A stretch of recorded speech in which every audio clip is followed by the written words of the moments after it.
I'm lesbian, gay. Yes, I'm lesbian, I'm gay, but do I subscribe to everything the lesbian and gay movement says? Do I always come out as a lesbian and gay person first before, say, I am a woman, or before I am a Jew, or before I am an American, or a citizen, or a philosopher? No.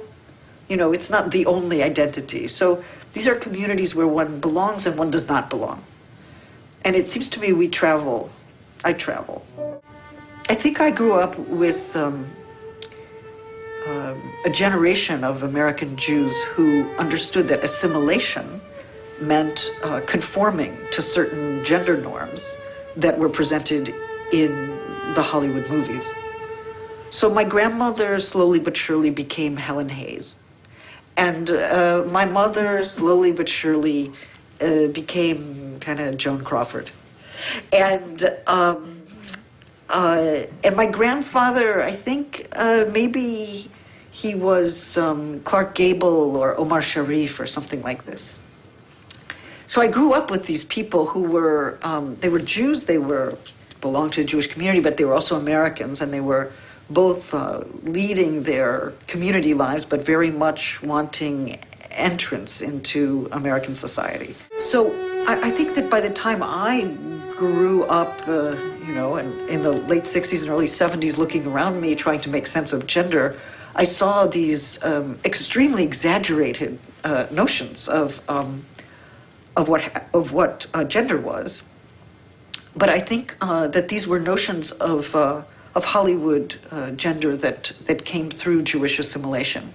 And maybe gender trouble is actually a theory that emerges from my effort to make sense of how my family embodied those Hollywood norms and how they also didn't. They tried to embody them, and then there was some way in which they couldn't possibly. And maybe, my conclusion was that anyone who strives to embody them also perhaps fails in some ways that are more interesting than their successes. It was by accident that one of my friends said to me in graduate school, "Why don't you come give a talk on feminist theory?" I said, well, I had read feminist theory. I'd read Simone de Beauvoir, it was very important. I had read Gloria Steinem. I had great respect for her. She also loved philosophy. And I was very involved in feminist debates, so I would read popular feminist books. And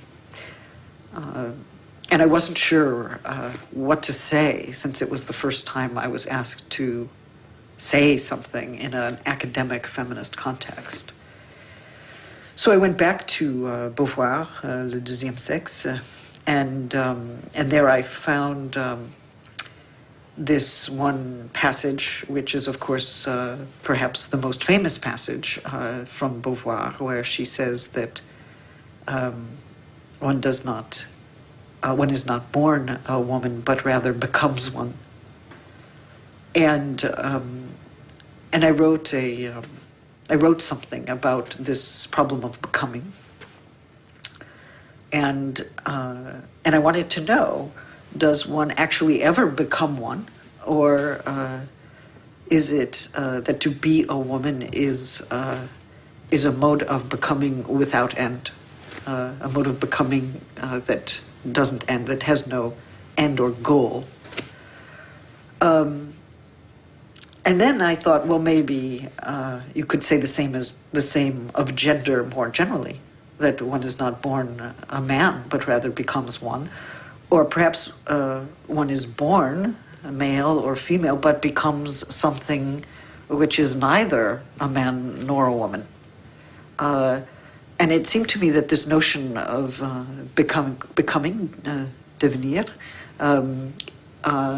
could lead to any number of directions. So I started, I suppose, to formulate a thesis that would later become the central argument of gender trouble. I've never found a place. I don't think I'll ever find a place. There are many people who argue that we should all have a place, a gendered place, that we should feel at home in our bodies or at one with ourselves. This maybe is a possibility for others. I don't think so. I think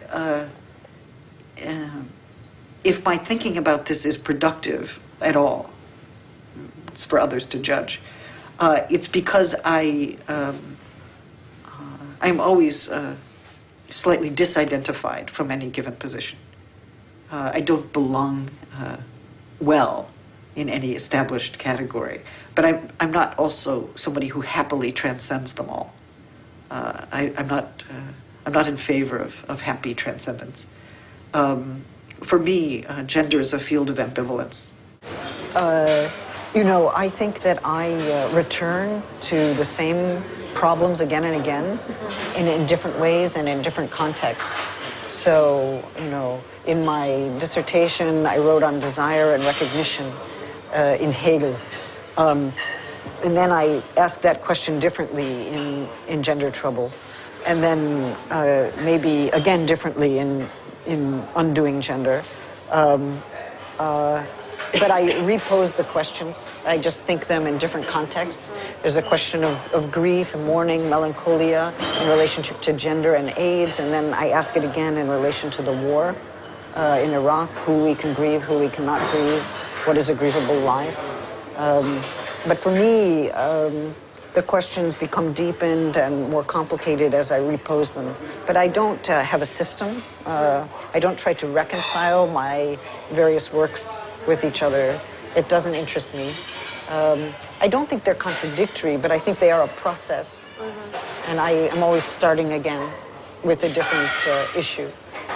One issue that became quite central to activists in the 90s and the late 80s was whether there was sufficient or adequate public recognition for the deaths by AIDS, the losses by virtue of AIDS. Was there a way to publicly acknowledge those who had died? Or was there so much shame attached to the disease or perhaps to being gay that it was difficult to avow and to publicly mourn those who died of AIDS during this time?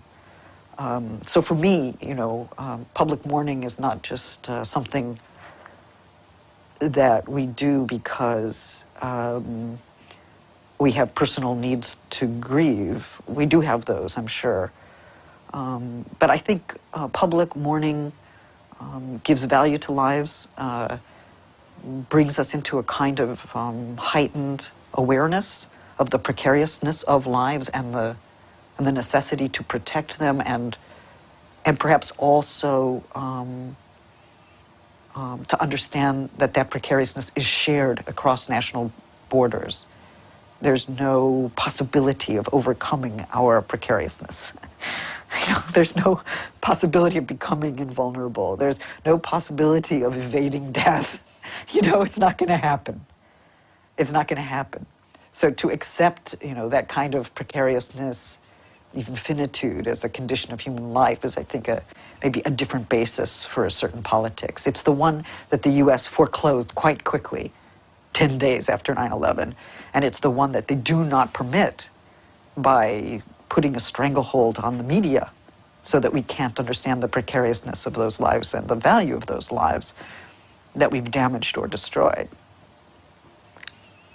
So, I don't know. I suppose that's my link. It seems important. It seems like AIDS activism did make public mourning very public and important. I think, Las Madres in Argentina have done the same.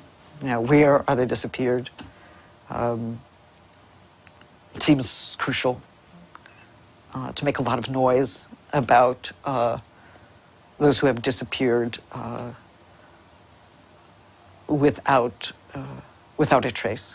It seems important to mark that, to make the trace, to make a sound, to disrupt the public sphere that would that notion of the public sphere that would make certain kinds of images unseeable, make certain kinds of noises inaudible, make certain kinds of words unsayable. It's a censorship that not only restricts what we can know, but also hampers our capacity to understand who has been lost and what violence has wrought and what the value of human lives are.